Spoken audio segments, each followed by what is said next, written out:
Hello students, last हमारी जो class थी जो हमने डिस्कस की थी उसमें मैंने कुछ न्यूमेरिकल्स डिस्कस किए थे आपसे और मैंने आपको एक क्वेश्चन दिया भी था, है ना। और उसका दो बच्चों ने रिप्लाई किया, ठीक है। एक तो शीतल ने आंसर बताया उसका और एक आंसर बताया था रवि ने, ठीक है। तो शीतल ने जो आंसर बताया था वो बताया था, मुझे जो ध्यान है T1 is equals to I think 33,950 करके कुछ था T2। और रवि ने जो आंसर बताया था वो था T2 is equals to 29.45 I think T1, right. ये आंसर बताया था। तो इसमें जो राइट आंसर है, एक्चुअली कहें तो एग्जैक्ट आंसर तो ये ही है, यानी कि रवि का आंसर करेक्ट है। शीतल के आंसर को भी मैं गलत तो नहीं कह सकती, बट अप्रॉक्स सही है, क्योंकि इसने T1 is equals to T2 बताया है। मतलब इसने T2 की फॉर्म में T1 का रिलेशन बताया है और इसने T1 की फॉर्म में T2 का रिलेशन बताया है ना। तो मैं एक बार आपको सॉल्व कर देती हूँ ये क्वेश्चन को, तो आप फिर आंसर्स कंपेयर कर सकते हैं। गलत तो दोनों का ही नहीं है, ठीक है। रवि का एग्जैक्ट है और इसमें अगर आप जैसे आप T1 इज इक्वल टू निकालोगे तो आप 1 में करोगे 29.45, तो वो वैल्यू ऑलमोस्ट इतनी आ रही है ना, एग्जैक्टली 33,950 नहीं आ रही है। इसलिए गलत मैं किसी को भी नहीं कह रही हूँ, आंसर्स दोनों ही ठीक है, ठीक है। बाकी बच्चों ने पता नहीं क्या किया है, किसी ने कुछ कमेंट नहीं किया, केवल दो बच्चे शीतल और रवि ने किया है, ठीक है। वेरी गुड, अटेम्प्ट किया है एटलीस्ट, और सही भी है ना। ओके, चले मैं इसका सॉल्यूशन बता देती हूँ। एक बार क्वेश्चन रिपीट कर देती हूँ मैं कि क्वेश्चन क्या था। क्वेश्चन था यदि सूर्य और चंद्रमा से अधिकतम उत्सर्जित विकिरण की तरंग दैर्ध्य, यानी कि सूरज से और चंद्रमा से जो उत्सर्जित विकिरण है उसकी जो वेवलेंथ है, यानी कि सन से जो वेवलेंथ प्रोड्यूस हो रही थी उसके लिए जो वेवलेंथ दे रखी थी वो थी 4753 एंगस्ट्रम, ठीक है। ये तो है सन के लिए। और जो मून के लिए है लैम्डा एम, ठीक है, वो कितनी दे रखी है हमें 14 माइक्रोमीटर। अच्छा, दूसरी बात यह है कि ये अधिकतम है। वो कह रहा है क्वेश्चन में कि if the wavelength of maximum radiation emitted from the sun and the moon, ठीक है। तो this is the maximum radiation, तो मैं इसके साथ MS और इसके साथ MM लगा देती हूँ। फर्स्ट वाला M जो है वो मैक्सिमम के लिए और सेकंड वाला M है मून के लिए। इसमें फर्स्ट वाला M मैक्सिमम के लिए, सेकंड जो S है वो आपका सन के लिए, राइट। तो ये क्वेश्चन में दी हुई है दोनों वेवलेंथ मैक्सिमम जो प्रोड्यूस हो रही है सन से और मून से, वो आपको गिवन है। क्वेश्चन में पूछा गया था you have to compare the temperature, ठीक है, यानी कि उनके जो कॉरस्पॉन्डिंग टेम्परेचर है due to production of this maximum wavelength, जो इनके कॉरस्पॉन्डिंग टेम्परेचर है उनको कंपेयर करना था, है ना। मतलब हमें T1 और T2 की वैल्यू नहीं निकालनी थी, हमें एक्चुअली इनके बीच में रिलेशन फाइंड आउट करना था, ठीक है। मैंने आपको बता भी दिया था कि एग्जैक्ट वैल्यू नहीं मिलेगी, there will be a comparison, ठीक है, there will be a relation between T1 and T2, right. Okay, तो आप क्या करोगे इसमें, आपका जब भी आपकी बात आए वेवलेंथ और टेम्परेचर के बीच रिलेशन की, तो आप सबसे पहले कहाँ स्विच करेंगे, Wien's displacement law. Wien's displacement law, ऐसे ही सिंपल न्यूमेरिकल्स आते हैं, इनको तो आप एक को भी ना छोड़े। जो कंसेप्चुअल है वो मैं आपको करवा दूंगी, ठीक है। जो आपसे नहीं होंगे वो मैं आपको करवा दूंगी कंसेप्चुअल, बट जो बेसिक आपके सिंपल न्यूमेरिकल है उनको तो आप कतई ना छोड़े, जो बिल्कुल ही फॉर्मूला बेस्ड है, राइट। तो हमने जो पढ़ा था वीन्स डिस्प्लेसमेंट लॉ, वो क्या था कि जो लैम्डा एम यानी कि जो मैक्सिमम वेवलेंथ होती है that is indirect inversely proportional होती है टेम्परेचर के, ठीक है। तो हमने क्या किया था कि एक कांस्टेंट लगाया था B, ठीक है। तो ये हमारे पास एक रिलेशन निकल करके आ गया था कि B इज इक्वल्स टू होता है लैम्डा एम इंटू टी, है ना। इसका मतलब क्या है, ये भी कह सकते हैं कि lambda M T is equals to B, यानी कि एक कांस्टेंट क्वांटिटी हमारे पास आती है। कांस्टेंट का मतलब क्या है, इसका मतलब हम ये कह सकते हैं, कंपेयर करें तो lambda M1 T1 is equals to lambda M2 T2 equal होगा। कांस्टेंट का मतलब यही तो है कि अगर आप इनके सबस्क्रिप्ट चेंज करते हैं तो आपका क्या होगा, वैल्यू चेंज नहीं होगी, ठीक है। समझ में आ रही है बात। अच्छा, अब हमारे पास 1 2 तो नहीं, उससे क्या कंफ्यूजन होता है। आप 1 2 ले सकते हैं, कोई इशू नहीं है, बट जब आपको क्लियरली सन और मून दे रखे हैं तो आप उसी तरीके से लेकर के चलें इसको, ठीक है। तो देखें आप इसको, तो आप क्या करेंगे, 1 में मान लेती हूँ सन के लिए और 2 में मान लेती हूँ मून के लिए, ठीक है। तो मैं इसको क्या कह रही हूँ, lambda M S T S, temperature किसका, सन का, इज इक्वल्स टू किसके होगा, लैम्डा एम एम यानी कि मून का, और टेम्परेचर किसका होगा, मून का। ठीक है, तो इससे कंफ्यूज होने के जो चांसेस है वो बिल्कुल ख़त्म हो जाते हैं। इसलिए अगर आपको करेक्टली दे रखी है कि आप किसके बारे में बात कर रहे हो, किससे टेम्परेचर किसका निकालना है और रेडिएशन किससे प्रोड्यूस हो रहे हैं, आपके लिए सिस्टम अगर क्लियर है तो आप उसी के सब्सक्रिप्ट को यूज़ करें तो बेटर होगा। अदरवाइज आप 1 2 भी ले रहे हैं तो देयर इज़ नो इशू, लेकिन आप बता दें फिर कि लैम्डा 1 जो है वो सन के लिए है, लैम्डा 2 जो है वो किसके लिए, मून के लिए। तो आपको वहाँ पे डिफाइन करना पड़ेगा। ठीक है, तो क्वेश्चन जब भी आप इसको सॉल्व करें तो एग्जाम में आप बताएं कि consider temperature for sun and moon is T1 and T2, इस तरीके से बता दें। ठीक है, ओके देन हमें फाइंड आउट क्या करना है, we have to find the relation between sun's temperature and moon's temperature, right. तो आप क्या कर लें, TS अपॉन TM निकाल लें, that will be lambda MM upon lambda MS, right. तो अब आप क्या करेंगे, lambda MM is given 14 micrometre, that means 14 into 10⁻⁻⁶, और lambda MS that means 4753 angstrom means 10⁻⁻10 metre. तो ये मेरे दोनों ही जो यूनिट्स हो गई वो मीटर में हो गई। ठीक है, ओके। तो TS is equals to TS upon TM, हम जब आप कैलकुलेट करेंगे इसको कैलकुलेटर से तो आपका आंसर आएगा 29.4। दैट मीन्स जो सन का टेम्परेचर है that will be 29.4 times of moons temperature. This is the comparison between boths temperature.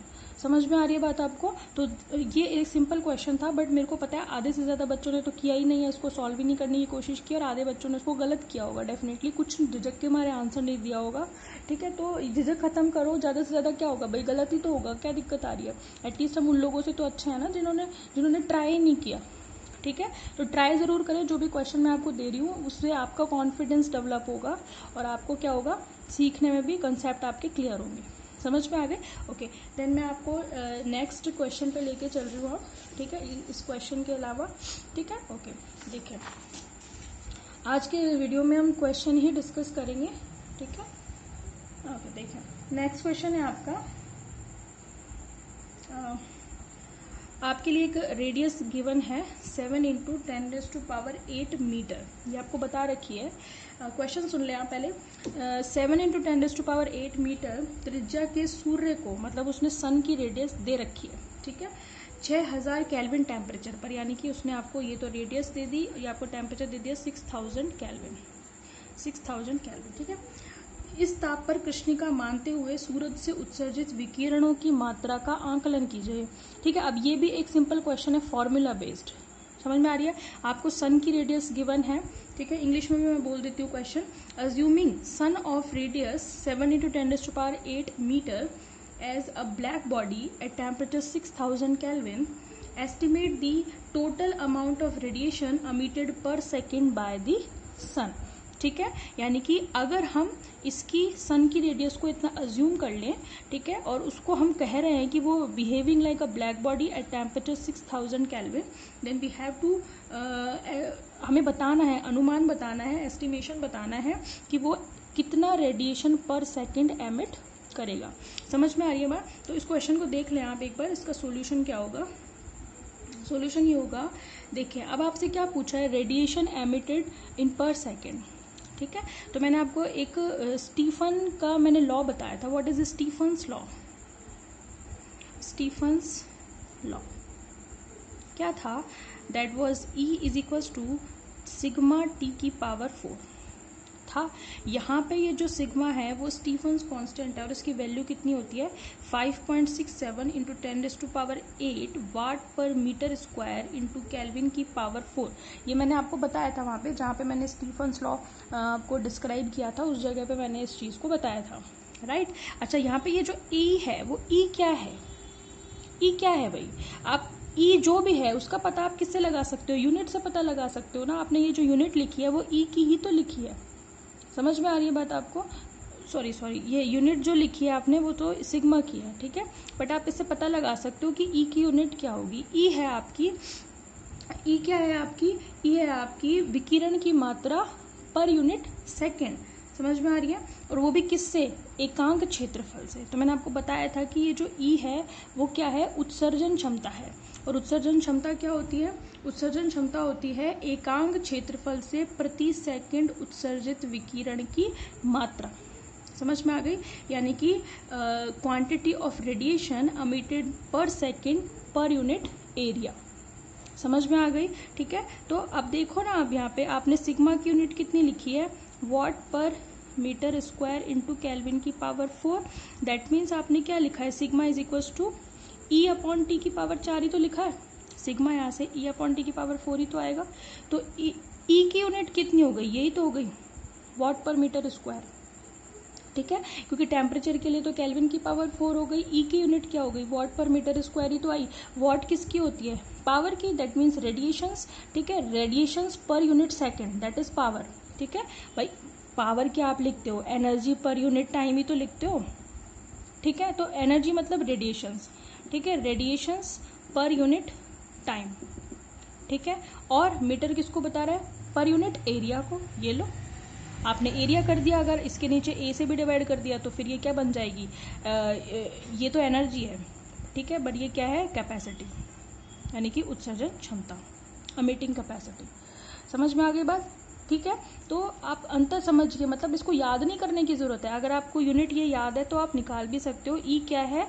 ई है आपका radiations per unit time per unit area. समझ में आ गई? तो आप पता है क्या करेंगे यहाँ पे? आपको क्या फाइंड आउट करना है? You have to find out total amount of radiations, है ना, एमिटेड पर सेकेंड। तो आपको क्या निकालना है पता है? मैं आपको यहाँ पे क्लियर कर देती हूँ एक बार। ई को मैं क्या लिख सकती हूँ?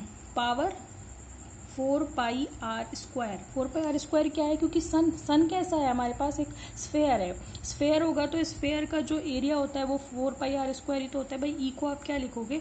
ई को आप पावर पर यूनिट एरिया ही तो लिखोगे, पावर पर यूनिट एरिया।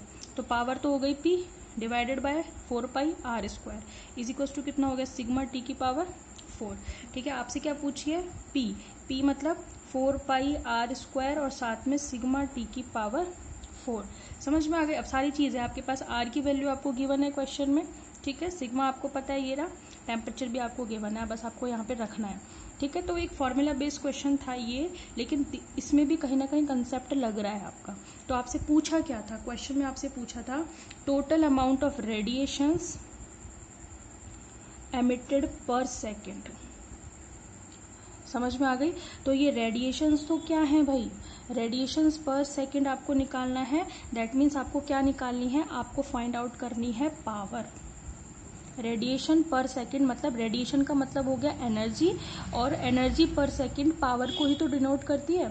समझ में आ रही है बात? तो आप क्या करोगे? अब हम ये जानते हैं कि जो एनर्जी एनर्जी कैपेसिटी होती है वो क्या होती है? Power per unit area. तो पावर तो हो गई रेडिएशन पर सेकेंड, एरिया को मैं इधर ले गई, ये हमारे पास फाइंड आउट होगा। ठीक है, तो मैं जब भी कोई क्वेश्चन बताती हूँ तो सबसे पहले जो क्वेश्चन मैं बोलती हूँ उसको आप वीडियो को चला करके क्वेश्चन नोट डाउन कर लिया करो, पॉज करके या जिस भी तरीके से। ठीक है, अब ये तो आपके खुद के कॉमन सेंस पर डिपेंड करता है कि आप वीडियो का कितना इस्तेमाल कर पाते हो, कितने अच्छे तरीके से इस्तेमाल कर पाते हो।